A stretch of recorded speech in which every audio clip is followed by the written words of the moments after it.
Shalom lifters, jumpa lagi di podcast Instalift, Inspire Talk Lift Community. Senang sekali hari ini saya boleh menyapa Anda, dan tentunya sama seperti firman Tuhan bilang bahwa katanya manusia tuh nggak baik sendiri aja. Jadi hari ini saya nggak sendiri, tapi saya bersama dengan teman-teman saya, ada Vina dan juga ada Billy. Halo. Halo. Dan hari ini kita juga kedatangan satu tamu ya yang spesial. Beliau adalah penginjil Daniel Adi Wijaya. Iya. Sama Halo. datang di Instalift ya. Atau tadi Bro kayaknya. Bro Daniel ya. Nah hari ini spesial didatangkan karena kita membahas sesuatu nih ya. Betul. Nah, yuk. Kita membahas apa sih hari ini? Ya, kita bahas yang tentunya baru-baru ini atau mungkin lagi masih viral juga ya. Dan ini juga cukup rame di kalangan kita sebagai orang percaya. Apalagi teman saya sempat galau gara-gara hal ini, benar nggak? Saya, iya betul. Nah, kenapa nih? Kayaknya Kristen progresif ini sebuah aliran yang menarik. Menarik, bisa mengundang orang-orang yang tadinya nggak Kristen jadi Kristen gitu. Oh gitu. Nah kita hari ini membahas soal Kristen progresif. Biar betul. kita paham betul ya sebenarnya apa. Mungkin banyak dari kita nggak tahu juga sebenarnya maknanya apa, terus seperti apa. Mungkin kalau yang saya penasaran malah kenapa bisa muncul gitu, terus kapan. Makanya hari ini kita datangkan Bro Daniel ya. iya. Nah langsung aja nih, Bro Daniel. Kira-kira apa sih sebenarnya Kristen progresif itu? Biar kita paham. Ya, jadi saya setuju dengan Kristen progresif. Setuju, karena itu betul. Yang salah apa? Yang salah itu kekristenan progresif. Nah, bedanya apa? Kalau misalnya masih ingat ya, orang-orang murid Kristus disebut sebagai Kristen pertama kali itu di Kisah Para Rasul 11 ayat 26. Waktu itu ada di Antioquia, mereka disebut Kristen. Nah, sesuai dengan bahasa Yunaninya, Kristen itu punya makna akusatif atau bagian dari objeknya nominatif. Jadi nominatifnya itu Kristos, akusatifnya itu Kriston atau Kristen di interliterasinya. Jadi sebenarnya murid Kristus betul karena Kristusnya itu Kristus nominatif sebagai predikat atau sebagai orangnya, pengikutnya itu disebut dengan Kristen. Nah, sebagai pengikut Kristus kita, orang Kristen, seharusnya kita progresif, bener kan? Kita harus semakin serupa dengan Kristus. Tapi ajarannya, doktrin, Allah, sifat-sifatnya tidak mungkin progresif. Karena Allah dari dulu, sekarang sampai selama-lamanya tetap sama. Sekalipun caranya berbeda. Ya maksudnya kalau dipikir-pikir kalau secara kosakatanya kan progres itu kan biasa Sebenarnya ada bagus. perkembangan kan di sini gitu ya. Iya, dari dulu yang kita sebelumnya manusia berdosa, diselamatkan, harusnya kan hidup kita berprogres. Iya, semakin bertumbuh serupa berkembang Kristus. serupa Kristus. Tapi justru ternyata ada kekristenan progresif yang Bukan pribadinya, tapi ajarannya yang berubah ya. Nah, yang jadi dasar-dasarnya atau poin-poin utama kekristenan progresif ini apa berarti, Bro? Jadi sebenarnya kekristenan progresif itu sudah ada sejak zaman Yesus. Bahkan sebelum Yesus. Kenapa? Kita ingat satu hal, ada orang Farisi. Mereka progresif. 10 hukum dijadikan menjadi 613. Turunannya banyak. Makanya kan mereka sebenarnya progresif kan. Dari yang seberapa jadi seperti apa. Nah, Allah menyelamatkan kita melalui Yesus itu juga dengan cara yang progresif. Caranya. Makanya kita kenal dengan progressive revelation. Pewahyuan yang bergeser atau berjenjang. Nah, wahyu itu boleh bergeser, cara Allah boleh progresif, tapi sekali lagi kebenaran, ajaran, doktrin, sifat Allah nggak boleh progresif. Nah, kalau di masa kini kekristenan progresif, mereka itu punya websitenya progressivechristianity.org. Mereka itu lahir sejak 1994. Ada 3 penggagasnya, saya nggak terlalu hafal. Yang pertama itu namanya Peter Enns, yang kedua Brian McLaren, dan juga Brian Zahnd. Nah, jadi sejak 1994, Kristen progresif itu sudah ada sebenarnya. Jadi bukan masa kini, bukan digagas oleh yang kita kenal dengan inisial BS gitu. Bukan. Jadi sudah sejak dulu. Dan mereka sudah giat memberitakan atau menginjili bahasa mereka tentang Kristen progresif itu. Jadi nilai pertama yang mereka ajarkan tuh apa ya? Karena saya mungkin anggap saya orang awam gitu ya, Bro. Saya mikirnya tuh Kristen progresif itu sesuatu yang Jadi gimana bisa ikutin kepengennya kita gitu. Jadi nilai-nilainya tuh masih bisa ikutin kehendaknya kita gitu. Gitu nggak sih atau gimana ya? Sebenarnya progresif itu nggak buruk ya, kayak kacamata. Progresif itu artinya bisa membantu minus dan juga plus gitu kan ya. Nah sebenarnya nggak bagus, nggak buruk kata progresif itu. Tapi kita sematkan ke sesuatu yang tidak seharusnya, itu jadi buruk. Nah seperti kekristenan ini. Nah sekali lagi, apa yang sebenarnya mereka ajarkan, lebih tepatnya apa yang mereka tentang, bukan yang mereka ajarkan. Paling nggak di Kristen progresif yang tadi, progresif Christianity.org, ada 5 yang mereka tentang. Satu, tentang identitas Allah. Jadi bagi mereka Allah itu ya bisa menyesuaikan dengan zaman atributnya atau sifat-sifatnya. Bukan caranya ya, tapi sifat-sifatnya. Nah yang kedua, mereka itu menentang pengorbanan Yesus Kristus. Artinya mereka itu nggak percaya kalau dosa, kematian kekal bisa digantikan oleh Yesus. Dalam bahasa teologi ini disebut dengan imputasi Yesus. Nah mereka nggak percaya itu. Atau yang kita kenal dengan imputasi ganda, yaitu kita dosa-dosanya dipindah ke Yesus, kebenaran kita dipindah dari Yesus ke kita. Nah, yang ketiga, mereka itu nggak percaya bahwa keselamatan itu hanya melalui Yesus saja, nggak percaya. Karena mereka berpikir kalau begitu orang baik gimana? Nggak bisa selamat dong, kasihan dong mereka. Betul. Nah, terus mereka juga nggak semua orang itu mengenal Yesus kan? Nah, bagaimana cara orang-orang yang nggak mengenal Yesus bisa selamat? Nah, yang keempat, berhubungan dengan itu, orang-orang yang tidak selamat itu, masa masuk neraka? Allah yang maha baik seharusnya tidak membiarkan adanya neraka. Allah yang maha baik seharusnya tidak membuat sebuah tempat untuk memisahkan ciptaan dari penciptanya. Nah, yang terakhir, yang kelima, mereka itu menolak pengkabaran Injil. Nah, ini rada lucu. Mereka menolak penginjilan, tapi mereka melakukan penginjilan secara progresif. Lucu ya? Ya lucu kan? Nah, memang biasanya manusia berdosa itu lucu-lucu begitu. Nah, jadi ya, saya juga berdosa ya. Gitu. Nah, jadi lucunya itu mereka menolak penginjilan. Orang Kristen nggak perlu menginjili, nggak perlu memberitakan Injil karena itu pekerjaan Roh Kudus. Tapi mereka dengan masif menginjili dalam tanda kutip memberitakan Kristen progresif itu. Loh, aneh kan? Iya sih. Tapi cukup logis ya sebenarnya. Maksudnya kalau mikir sifat Allah nih, misalkan kan penuh kasih. Dia terlebih dahulu mengasihi kita. Terus kalau seandainya masa orang yang nggak diselamatkan berarti Tuhan kurang kasih atau gimana? Maksudnya kalau secara manusia mungkin secara manusia mungkin berpikir bagaimana dengan orang-orang yang nggak diselamatkan gitu. Apakah mereka hanya diciptakan untuk tidak selamat? Sedangkan kalau orang melihat Allah yang penuh kasih, Allahnya Tuhan Yesus, ya maksudnya Allahnya orang Kristen, Tuhan Yesus yang penuh kasih, harusnya bisa mengasihi mereka dan menyelamatkan mereka juga, gitu. Nggak terbatas, oh ada orang-orang tertentu yang tidak selamat atau selamat. Nah itu pandangannya gimana? Ya pasti ada yang selamat dan tidak selamat. Namanya juga pilihan, pasti ada yang dipilih. Kalau saya berkata memilih Vina sebagai calon istri saya atau jadi istri nantinya, saya kan nggak bisa milih Vina yang lain gitu. Sekalipun ya namanya sama-sama Vina, nggak bisa, hanya satu. Dan sama Allah itu memilih kita dan ada yang nggak dipilih, itu konsekuensi logis. Kecuali Allah nggak punya logika, semua dipilih, enggak, namanya juga pilihan. Jadi ada yang dipilih, ada yang enggak. Nah, daripada kita berpikir kok Allah jahat ya, kenapa ada orang yang nggak dipilih? Lihat diri sendiri. Sebenarnya kita ini juga berdosa, bukan umat pilihan, tapi karena kemuliaannya Allah dan juga anugerah yang melampaui segala akal itu, kita justru dipilih. Aneh kan? Jadi sama seperti mereka yang nggak kepilih, sebenarnya kita juga masuk ke dalam golongan itu. Tapi syukur kepada Allah, kita malah jadi orang yang terpilih. Jadi alih-alih membicarakan mereka yang kasihan dan sebagainya, kasihan diri sendiri. Kenapa? Karena kita ini orang yang terpilih tapi masih terus berdosa. Kita orang yang terpilih tapi masih malas ke gereja, pelayanan, gampang terpengaruh dengan yang viral, kayak Kristen progresif dan sebagainya. Nih aku ada pertanyaan. Boleh. Nih gimana misalnya nih tadi orang belum Kristen, terus tahu Kristen progresif ini karena dipikir lebih masuk logika. Nah bisa nggak sih peralihan dari ya udah gue ikut Kristen progresif dulu. Nah dari situ kan kita bisa lebih gampang nginjilin buat jadi Kristen yang benar deh, yang nggak pakai progresif tuh. Gimana tuh? Ini pertanyaan bagus.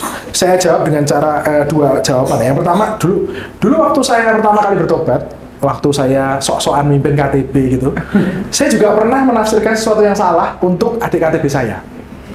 saya berkata kepada mereka bahwa kita yang selamat ini nggak perlu memberitakan Injil. Kenapa? Karena orang yang selamat dan nggak selamat kan udah ketahuan. Allah kan sudah tahu kan?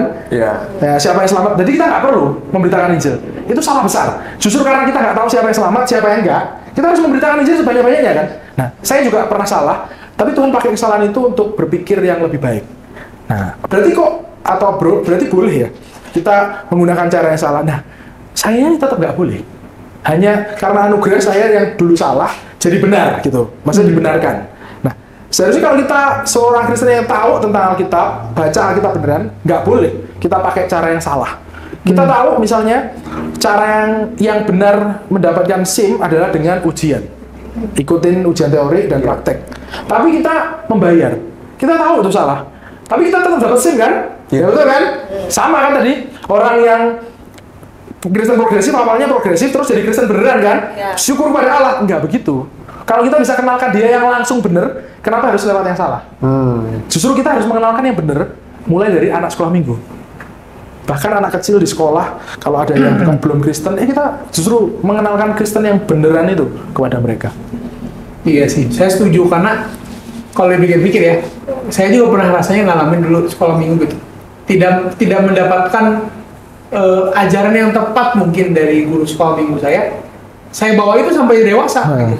Setelah mengenal firman Tuhan lebih dalam, barulah saya tahu bahwa yang saya selama ini pegang itu salah. Bayangkan itu kan tidak disengaja.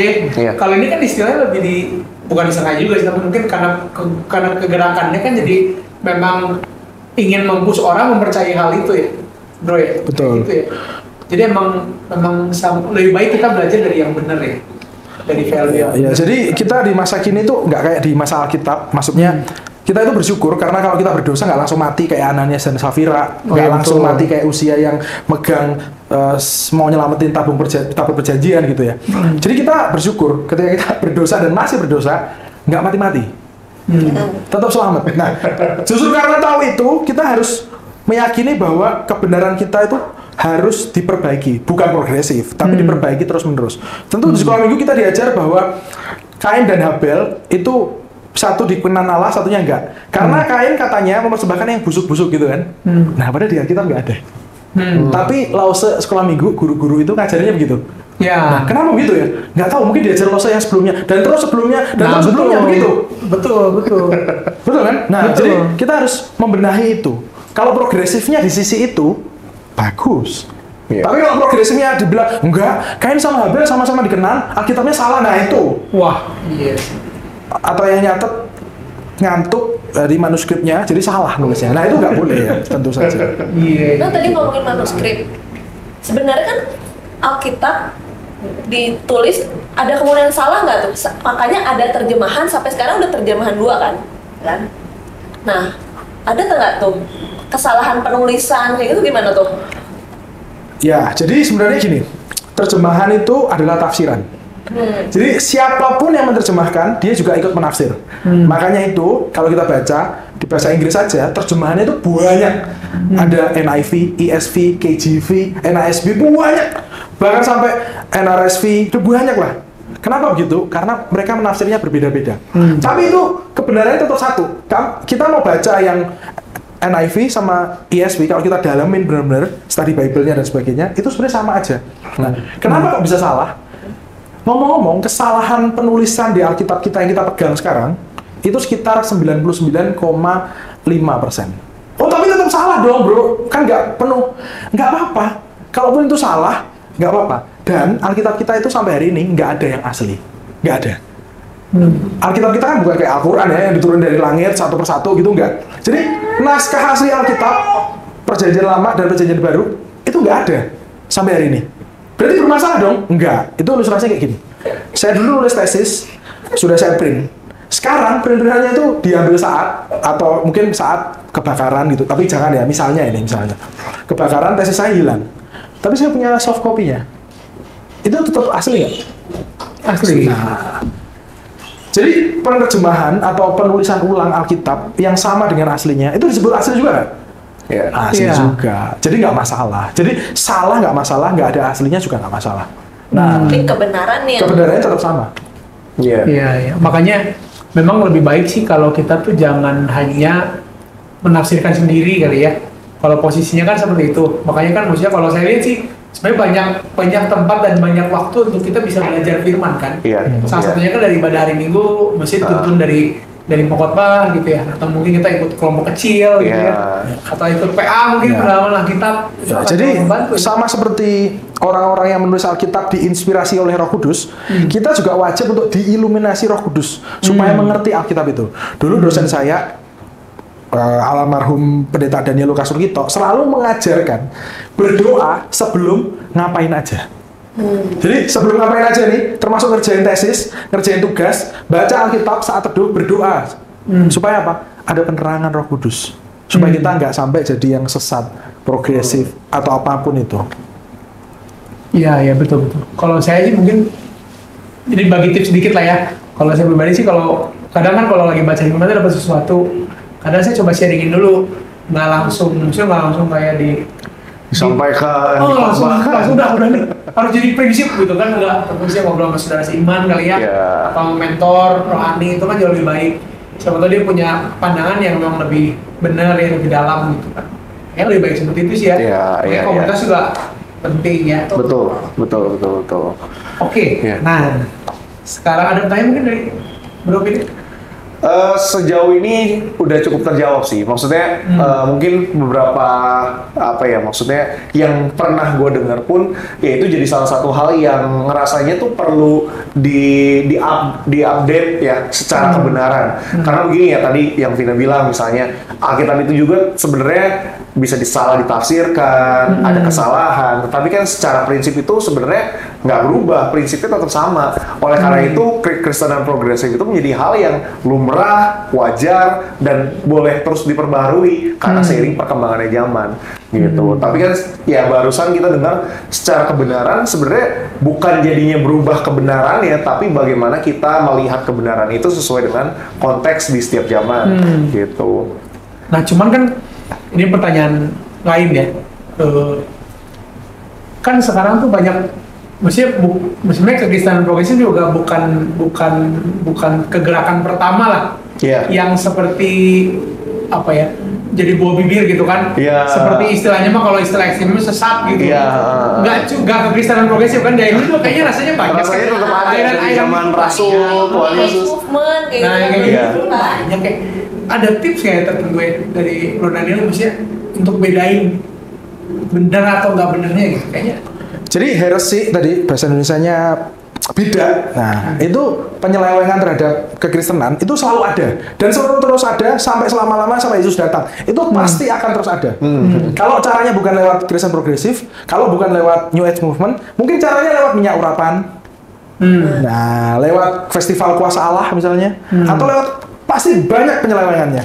Nah, supaya kita terhindar dari kerumunan itu, bagaimana? Kita kembali kepada Alkitab, back to the Bible. Alkitab yang tanpa salah itu, dalam bahasa teologi disebut ineransi Alkitab. Alkitabnya itu nggak error, nggak salah. Nah, jadi setiap kita membaca, merenungkan Alkitab, kita bisa tahu bahwa itu benar atau enggak. Kalaupun belum tahu, tanya sama hamba Tuhannya, tanya kepada siapa, supaya kita tahu mana yang benar, mana yang salah. Nah, tapi kalau misalnya pun kita belum menemukan kebenaran, kayak saya tadi, pasti nanti suatu saat bisa dibalikkan gitu. Bahkan ketika hari Minggu, kita seharusnya seperti jemaat Berea, kata Paulus. Ketika ada pengkhotbah yang khotbah, kita mendengar secara seksama dan juga menyelidikinya. Nah, seringkali kan orang Kristen ke gereja, Alkitabnya ketinggalan di rumah kan. Nah, pikirannya ketinggalan di parkiran gitu kan. Nah, enggak, kita harus menyelidik itu. Jadi di gereja kita enggak cuma bilang haleluya, amin. Pengkhotbahnya ngajak kita bersyukur, ya amin, berkat-berkat, mujizat, amin. Enggak, kita harus menyadari bahwa bener nggak ya itu, sesuai nggak ya. Saya tuh rindu sekali jemaat tuh boleh buka HP ketika ibadah. Untuk apa? Siapa tahu pengkhotbahnya salah ngomong, bahasa Yunani-nya nggak bener, atau Ibrani-nya salah, bisa langsung dicek. Dan jemaat itu bisa ngasih tahu. Itu gereja yang bukan progresif ya, gereja yang sesuai keinginan Kristus. supaya saling mengingatkan sebagai saudara seiman, membangun satu tubuh Kristus. Jadi istilahnya nggak pasif gitu ya. Iya, nggak bukan pasif. jemaat yang cuma datang dengan firman Tuhan, oh iya nganggu pulang Iya. gitu kan. Baru sebenarnya nggak tahu juga isinya apa. Padahal mungkin banyak hal yang bisa lebih dapatkan kalau dia ada keaktifan juga ya. Betul, Kritis gitu ya. betul. Karena kan sebagai jemaat juga mungkin banyaknya yang, oh iya saya terima dari mimbar, dari apa yang disampaikan di depan, kita terima. Tapi ketika mengalami dan melakukan perenungan pribadinya, ya mungkin itu jadi satu hal yang kurang gitu. Jadi makanya kita sebagai sama ya perlu saling mengingatkan, saling Iya. koreksi, saling ya melihat apakah ada yang kurang tepat atau tidak tepat. Iya. Ya kita nggak boleh jadi Kristen yang mediocre atau bahasa saya kodian.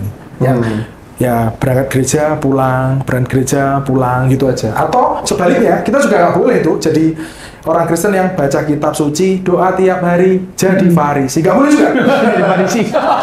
Nah, jadi kita baca kitab mendalaminya bukan untuk nunjuk-nunjuk orang. Ya. Bilang sesat dan sebagainya. Justru kalau kita punya teman yang sedang bergumul dengan Kristen progresif, kita elaborasi bahasa Indonesianya, kita rangkul dia sebagai saudara seiman, kita ajar sesuatu yang mungkin saya juga bisa salah, harus mengakui kesalahannya. Tapi juga dia kalau urusan progresif pasti banyak salah ya gitu. Nah, jadi kita dipanggil untuk membaca Alkitab, doa tiap hari, bukan jadi Farisi, bukan jadi progresif, tapi jadi seperti Kristus gitu. Iya, betul. Nah ini tadi sedikit dibahas ya soal caranya gimana. Nah, boleh nggak ada cara-cara nggak ya? Kan saya nggak tahu sih kalau di kalangan saya sih belum ada ya.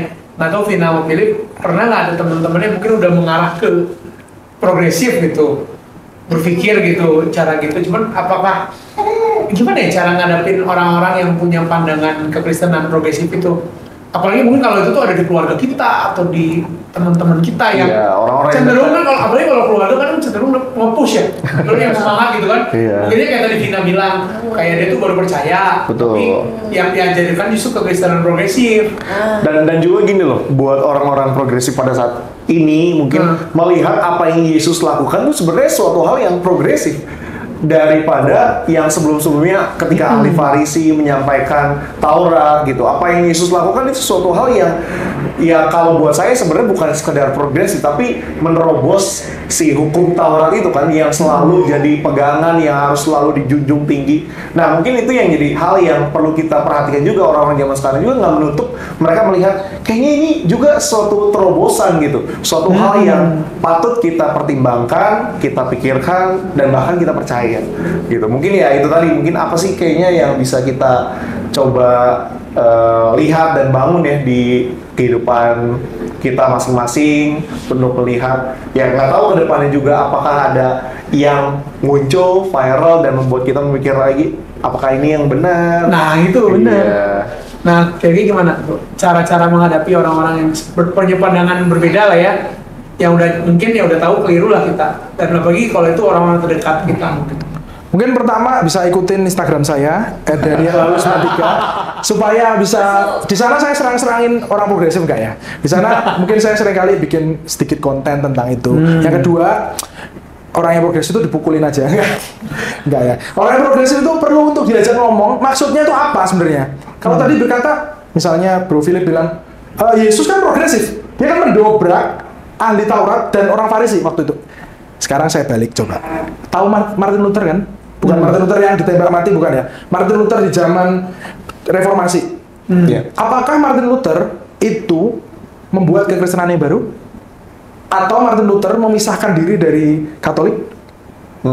Enggak kan? Iya. Martin Luther kan mengembalikan kekristenan yang sejati. Ya sudah, sorry, harus diakui, diobrak-abrik oleh Katolik Roma. Begitu kan? Nah, sama. Yesus itu mengembalikan maksud Allah. Coba bayangin. Hanya untuk menyelamatkan kita, Allah yang tak terbatas membatasi dirinya untuk ngasih tahu kita. Bayangin, padahal Allah yang sama menciptakan dunia hanya dengan ngomong, ya kan? Jadilah.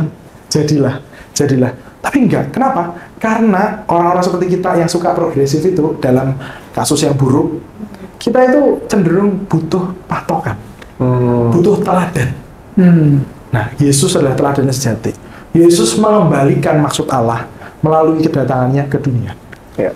Sekali lagi kalau ditanya bagaimana kita bisa mengerti yang benar, yang sejati, baca kitab. Sering denger podcast kayak gini, sering baca buku, atau kalau misalnya berkenan, selain ikuti Instagram saya tadi, boleh misalnya denger perdebatan yang ada di luar negeri, atau dengar konten-konten yang dibuat oleh Seminarial Alkitab Asia Tenggara, Esoteric Reform, nah begitu. Mereka sangat menanggapi kekristenan dengan baik sih. Ya untungnya juga banyak saya lihat di media sosial juga hamba Tuhan juga nggak diam Nggak diam, betul. Nggak diam Ya. karena ya baik lagi sih kan sebenarnya kita tetap harus pegang nilainya kan, Iya. bukan caranya, bukan way-nya gitu ya. Ya. Seperti itu. Oke, gimana teman-teman, ada pertanyaan lain nggak nih kira-kira? Kalau dari gua mungkin udah banyak terjawab ya. Jadi apa yang mungkin jadi keresahan selama ini, atau mungkin dari hal-hal yang banyak jadi obrolan tentang kekristenan progresif ini sebenarnya udah cukup disampaikan, diuraikan sebenarnya. Dan ya semoga ini juga bisa jadi hal yang kita juga ingat gitu. Maksudnya apa yang sebenarnya perlu kita waspadai memang ajaran dan kebenaran yang dari dulu sebenarnya nggak pernah berubah. Ketika datang dan apa yang viral di media sosial, jangan sampai kita mudah untuk kayaknya terdengarnya enak di kuping, terdengarnya lebih mudah dicerna, tetapi yang harus kita responi bener nggak sih sesuai dengan kebenaran firman gitu. Jadi sebenarnya dari gua cukup oke ya, cukup bisa menjawab gitu. Masih Apalagi- progresif? Nah, bagaimana ya? Aku udah langsung Lockout. tercerahkan. Jadi Tercerahkan. kan baca kitab suci, doa tiap hari. Bukan jadi Farisi, gitu. Jadi murid Kristus. Betul. Siap memikul salib walaupun berat gitu ya. Puji Tuhan. Nah, Jadi Oke. ya mungkin mau ini apa closing statement lah ya Betul. dari Bro Daniel, Betul. boleh lah ya. Kira-kira kesimpulan atau misalkan sesuatu pesan lah, merangkum semua lah untuk lifters nih, gimana? Ya, karena saya pengkhotbah bukan podcaster gitu ya, saya akan menutupnya dengan ton khotbah begitu ya. Mantap. Misalnya seperti ini, ingat nggak ya, dulu Raja Saul itu kan kelemahannya mendengar ya, kan nggak mau mendengar, nggak mau nungguin Samuel, lalu dia mempersembahkan persembahannya sendiri. Padahal itu tugasnya Samuel kan. Nabi yang menurut Tuhan itu bukan raja. Sebaliknya Daud yang punya gelar raja, nabi, dan juga imam nggak mau melakukan itu. Jadi Daud itu semut lurus-lurus lah gitu. Nah, Saul itu kan pernah dikatakan di sana Samuel meneruskan firman Allah, mendengar lebih baik daripada sekedar persembahan. Dulu waktu saya tinggal dengan mama saya selalu bilang, dan uangnya ditabung aja. Tapi ketika saya beliin mama saya daster misalnya, coklat, mama saya tetap ngomong, mending uangnya ditabung aja, nggak usah buat saya. Tapi sebenarnya seneng nggak kalau dibeli daster coklat? Seneng. Seneng. Iya. Tapi yang lebih seneng ketika apa? Mama saya itu mendapat saya menuruti beliau, bener nggak? Seringkali kita jadi orang Kristen tuh gagal untuk menuruti beliau. Beliaunya itu maksudnya bukan mama saya, tapi Yesus. Kita gagal. Yesus tuh cuma ngajar kita jadi orang Kristen satu aja. Jadikan semua bangsa muridku. Jadi itu PR yang diberikan Yesus kepada kita. Itu adalah amanat terakhir sebelum beliau pergi. Biasanya kalau kita ditinggal oleh orang tua kita ke luar gitu, pasti kita dikasih pesan-pesan tuh. Ayamnya dikasih makan, anjingnya dikasih makan, atau kompornya jangan lupa matiin, bener kan? Ya. Nanti pas orang tuanya datang balik ke rumah, pertanyaan pertama, kompornya udah mati belum? Bener kan? Ayamnya udah dikasih makan, bukan dimakan ya. Atau anjingnya udah kasih makan, bener gak? Jadi pesan terakhir adalah yang ditanya pertama kali oleh Yesus ketika kita berjumpa satu dengan satu, muka dengan muka. Apa kita sudah ngerjain PR itu? Cuma satu aja. Jadikan semua bangsa muridku melalui kehidupan kita sehari-hari. Wih, mantap. Keren ya. Iya. Semoga podcast kita hari ini bisa membantu ya. Betul. Lifters yang mungkin kemarin juga sempat resah, Iya. mungkin dengan isu kekristenan progresif ini. Ya, paling nggak 1 jiwa bertobat. Ya. Seluruh surga bersorak kata Alkitab. Iya benar. kalau ditanya berarti udah ada saya gitu. Ya. Iya. benar, ya. Siap mati berarti saya. Oke, paling gitu aja Lifters untuk podcast Instagram kita Iya. hari ini. Terima kasih banyak dan semoga bisa membantu tentunya tadi jangan lupa ya, yang penting itu adalah back to Bible, balik ke firman Tuhan. Karena firman Tuhan itu bisa jadi filter yang sangat baik untuk kita waktu ada sesuatu datang dari luar, kita bisa memfilter dengan baik lewat kebenaran firman. Segitu aja untuk podcast Instalif hari ini. Terima kasih banyak dan sampai jumpa lagi di waktu yang akan datang. Tuhan berkati kita. Terima kasih.